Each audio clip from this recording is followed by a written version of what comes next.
Sizzling animation stories.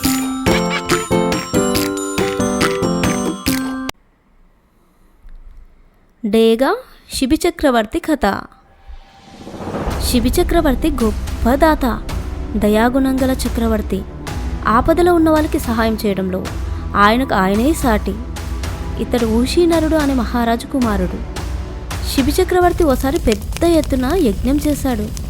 ఎందరో మహర్షులు ఆ యజ్ఞానికి హాజరయ్యారు. అందరికీ ఘనంగా మర్యాదలు జరిగాయి.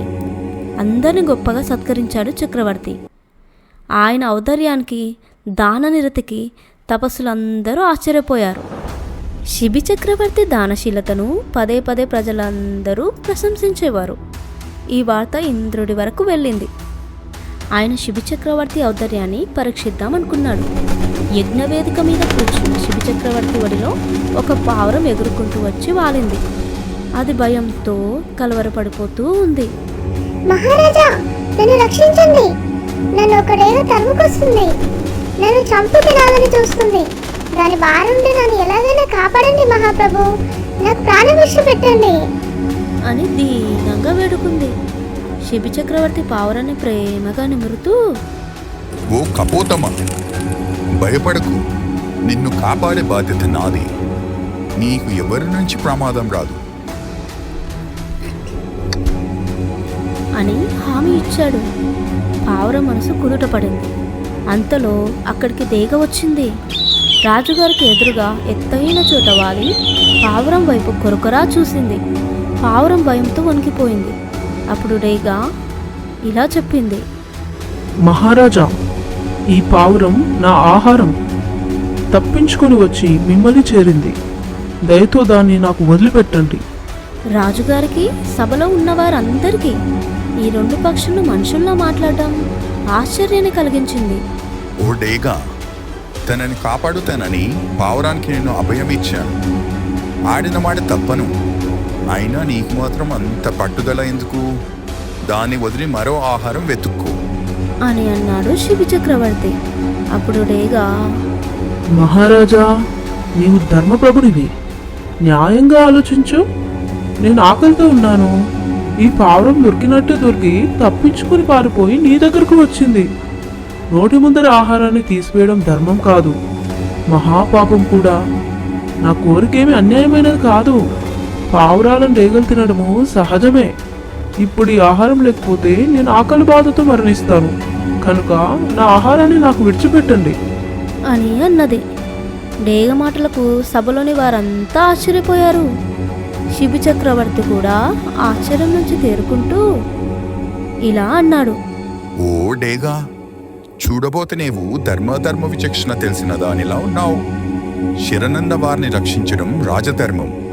నీ ఆకలి బాధ తీరడానికి ఏం ఆహారం కావాలో చెప్పు. నువ్వు కోరిన ఆహారాన్ని నీకు ఇస్తాను. ఈ పావురాన్ని మాత్రం నీకు వదిలిపెట్టను అని అన్నాడు మహారాజు.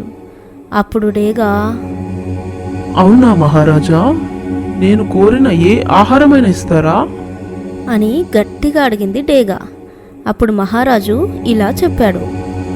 అవును డేగా, నిరభ్యంతరంగా ఇస్తాను. నీకేం ఆహారం కావాలో కోరుకు. అలాగైతే మహారాజా, నీ శరీరంలో ఈ పావురం అంత మాంసాన్ని కోసి నాకివ్వు అంది డేగా. శిబిచక్రవర్తి నవ్వుతూ, అలాగే ఇస్తాను. నీకు సంతోషం కలిగించడం కంటే నాకు ఇంకేం కావాలి అని చెప్పి అప్పటికప్పుడు ఒక కత్తి త్రాసు తెప్పించాడు. సభలోని వారంతా నిశ్చేష్టులయ్యారు. శిబిచక్రవర్తి ఆ పదునైన కత్తిని తీసుకున్నాడు. తన శరీరం నుంచి తొడమాంసాన్ని కోసి త్రాసులో వేశాడు. పావురం బరువుకు సరికాలేదు. మరికొంత మాంసం కోసి వేశాడు. అప్పుడు కూడా సరిపోలేదు. మరికొంత జోడించాడు. ప్రయోజనం లేకపోయింది. అది చూడలేక సభలోని వారంతా కళ్ళు మూసుకున్నారు. బాధను మొహంలో కనబడనీయకుండా చిరునవ్వు నవ్వుతూ చక్రవర్తి మరికొంత మాంసాన్ని కోసి త్రాసులో వేశాడు. ఫలితం లేకపోయింది. రాజుగారి శరీరం నుంచి రక్తం ఓడుతుంది. చివరకు తానే వెళ్ళి పల్లెంలో కూర్చున్నాడు. తనను తానే దానంగా సమర్పించుకున్నాడు. అప్పుడు ప్రత్యక్షమయ్యారు ఇంద్రుడు, అగ్ని. మహారాజా, నీ దానగుణం నిరూపమానమైనది. నీ వంటి ఉత్తముడు ఇంతవరకు ఈ పొడుముపైనే పుట్టలేదు. నీ ఔదార్యాన్ని పరీక్షించడానికి నేను డేగగా అగ్ని పావురంగా వచ్చాము. నీ కీర్తి చిరస్థాయిగా వర్ధిల్లుతుంది అని ఆశీర్వదించాడు ఇంద్రుడు. ఆయనకు మళ్ళీ తేజరూపం ప్రసాదించాడు. కృతజ్ఞతగా శిబిచక్రవర్తి చేతులు జోడించాడు. సభికులందరూ సంతోషంగా కరతాళ ధ్వనులు చేశారు. ఆకాశం నుంచి దేవతలు పుష్పాలు చిందిస్తారు. శిబి మహారాజును ఎంతో గొప్పగా పొగడ్తలతో ముంచెత్తుతారు. చివరకు రాజ్యం మరింత వెలుగులతో నిండిపోతుంది. శిబి చక్రవర్తి ప్రజలకు ధర్మం ఎంత గొప్పదో చెప్పి ధర్మమే మనకు పరమగమ్యం అని సందేశాన్ని అందిస్తాడు. ఇంతటితో కథ సమాప్తం. ఈ కథలోని నీతి ఏంటంటే ధర్మమే ఎప్పటికీ విజయం సాధిస్తుంది.